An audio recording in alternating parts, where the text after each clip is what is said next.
Good evening. First of all, Anurag and BW, thank you for calling me here.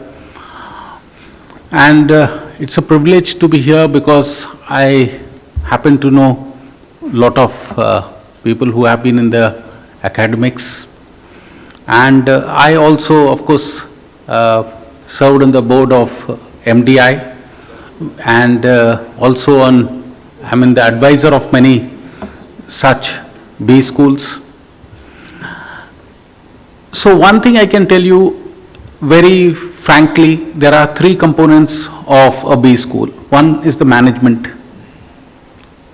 Second are the people who teach, the academics who teach. And third component are the students.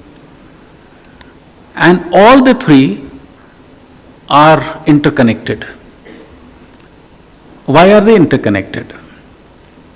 So globally there are 10,000 odd B schools approximately. I may be wrong, you will be better equipped on that.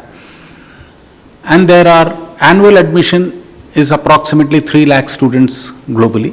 So that is the number that is there. And in the last year, 30% to 40% is online registration. So that has increased from 20-25% to 30-35% to 40%. So we are seeing a shift. And when the shift happens, all the three components make a big impact. The top management, what does the top management or the board bring in?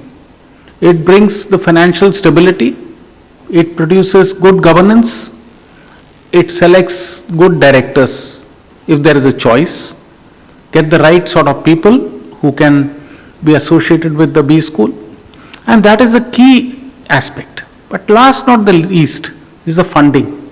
Today to run a B school in the private sector is very expensive, and that is why in India, if there are approximately 6,000 B schools, means structured, unstructured I am talking of, and how many are really successful and how many have been able to give students to the industry. If you really look at it, you will see many of them have perished with lofty dreams. They just perished because they didn't have the wherewithal to take it to the next level. And a B school can only be sort of evaluated when you see the longevity of a B school. I would not like to compare a B school which is 5 years, maybe it has done well, but can it last that long? Because funding is a very big constraint, and this is where the top management has to play a role. And it's a vicious cycle. If you don't have funds, you don't get the right people to be there, and if you don't have the right people, you don't have the right students, and it's a vicious cycle.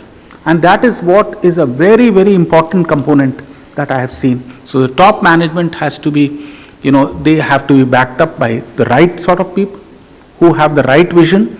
Just making a brick and mortar a building doesn't make it a big B school. There are many examples in public domain where B schools with lofty dreams have just perished because they didn't have this ingredient in them. The second is the people that you are, the faculty. And my whole experience with MDI and other institutions is that they are the fulcrum of the whole institution, because the positivity, the energy that they bring, the type of knowledge that they bring. Because what happens in this environment, there is a lot of change globally as well as in the Indian market. There's a lot of change, regulatory changes. We are moving towards sustainability. We are talking of environment. We are moving into a different zone altogether. And that zone, are we changing? And that is why the people, professors, tutors, those are the people who have to get in line with the changing environment and impart that thing to the next level of students. Now coming to the students. Now this is something that the best B school, best rated B school get the best students. Is it right or wrong?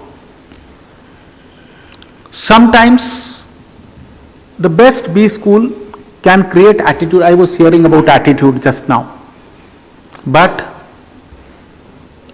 a second tier B school could create more harmony and bring in some hunger to the students to do well. So somebody may have a very good campus placement, but their work ethics, their attitude may not be the best. So what does a B school actually bring in? And the students, the ecosystem that exists with the student, and I must say that some of the B schools are so well connected, integrated, that they carry on the relationship beyond the school and beyond their lives. They go right there because they feel they are all together, a batch, they are together, there are reunions, they meet together, and then they share each other's experience, their learnings, their mistakes, and move forward. So the students who pass out also, or who are there, make a very big difference. So I would say a B school, in order to be successful, all the three ingredients have to work. Last but not the least, I won't take too much of time. There have been enough panel discussions, and I know everybody. So I heard the last one, and it's a great learning to learn all about it, including the attitude part of it, and also the soft skills a little bit that I heard, and also about how the family ethics or the ethics can be brought into the B school. One thing that I'm very clear, the family ethics is B school can stitch many things together, but what about the basic family ethics? And I think that is the key. We cannot judge a B school by this or that. They can do that much only. Try to inculcate something good amongst the students, but the family ethics and how the family builds the student is very important. And I can give you my own example. I was in Jabalpur, Madhya Pradesh, okay, and I came here at the age of 18. I had left home, and my father told me, don't smoke, don't do this, don't do that, 3-4 basic things. And I carried it all my life because it was sort of put into me. You have to do this, you have not to do this. And with that, I came out, and I had a lot of different type of company, but I always walked away from all that just because I remembered that my father had told me this, and we had a strict life. My father was in a top position, but I used to go to school by bicycle, no cars, nothing. So what happens is, what you get from your family, that is what the B school can further enhance. But you cannot change a personality, and that is where everybody makes this mistake. They think this B school has given this. It's not like that.